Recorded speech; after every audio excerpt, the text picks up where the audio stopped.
জনগণ, আপনারা সবাই কেমন আছেন? আশা করি আপনারা সবাই ভালো আছেন। সো আমরা দেখবো আজকে কুষ্টিয়া পলিটেকনিক ইনস্টিটিউট সম্পর্কে। তো প্রথমে দেখবো আমাদের আহ, আমরা যারা কুষ্টিয়া পলিটেকনিক ইনস্টিটিউটে ভর্তি হতে চাচ্ছি বা চয়েস ভর্তির সময় যে আমরা চয়েস দিব, সেটা হচ্ছে যে আমরা কোন ডিপার্টমেন্টগুলোতে দিব। এবং আমরা তো জানি যে যে কোনো বাংলাদেশের প্রেক্ষাপট হচ্ছে সব ডিপার্টমেন্ট, বাংলাদেশে তো অনেক প্রায় 32টা ডিপার্টমেন্ট আছে, 32 থেকে 33 ডিপার্টমেন্ট আছে, কিন্তু হচ্ছে যে আমরা এগুলোতে যে কোনো মানে যে কোনো যে ডিপার্টমেন্টে পড়ি সেক্ষেত্রে আমরা চাকরি পাবো না, এবং কোন ডিপার্টমেন্টে পড়লে আমরা সুযোগ সুবিধা পাবো, ভবিষ্যতে আমাদের উপকার হবে।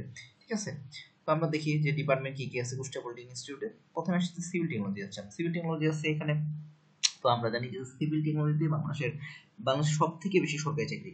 ঠিক আছে, তো যারা কুষ্টিয়া পলিটেকনিকে পড়তে চাই তার প্রথম চয়েস অবশ্যই সিভিল টেকনোলজি থাকবে, কারণ এখানে সব থেকে সরকারি চাকরির পরিমাণ বেশি এবং বেসরকারি সেক্টরে চাকরির পরিমাণ অনেক, এবং বাংলাদেশের প্রেক্ষাপট অনেক ভালো কিছু করতে পারবেন আপনি সিভিল টেকনোলজি করলেন। ইলেকট্রিক্যাল টেকনোলজি হচ্ছে যে আপনার আপনার সিভিল টেকনোলজি পড়ে কিন্তু ইলেকট্রিক্যাল টেকনোলজি অবস্থান, তার কারণ হচ্ছে যে এখানে হচ্ছে সরকারি চাকরির পরিমাণ আপনার খুব বেশি, সহজেই আপনারা হচ্ছে যে সরকারি চাকরি পেতে পারেন, এবং এখানে স্যালারিটা হিউজ হয়ে থাকে 70 থেকে 80 হাজার এইদিকে।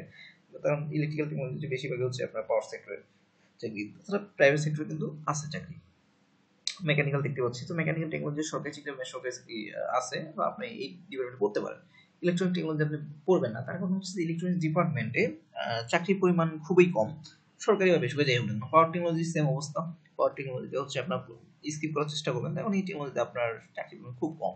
Computer technology and computer science technology হচ্ছে যে আপনার এখানে আপনার চাকরির পরিমাণটা সরকারি চাকরি হাতে গোনা আছে অল্প কিছু, আর হচ্ছে যে আপনার প্রাইভেট সেক্টরে হিউজ অপরচুনিটি থাকে, এবং ভবিষ্যতে আপনি দেশে এবং বিদেশে যে কোনো কিছুই আপনারা করতে পারবেন যদি আপনার সরকারি সেক্টর হিসেবে করেছেন। এটা যে প্রাইভেট আপনার যে বেসরকারি হাই স্কুলগুলো আছে, এইখানে কিন্তু এনটিএসসির মাধ্যমে যেটা নিয়োগ হয়, সেখানে কিন্তু আপনার কমপ্লিট সায়েন্স অ্যান্ড টেকনোলজিতে পড়লে আপনারা কিন্তু সহজেই নিবন্ধন দিয়ে অ্যাসিস্ট্যান্ট টিচার হাই স্কুলে সহজে হতে পারবেন।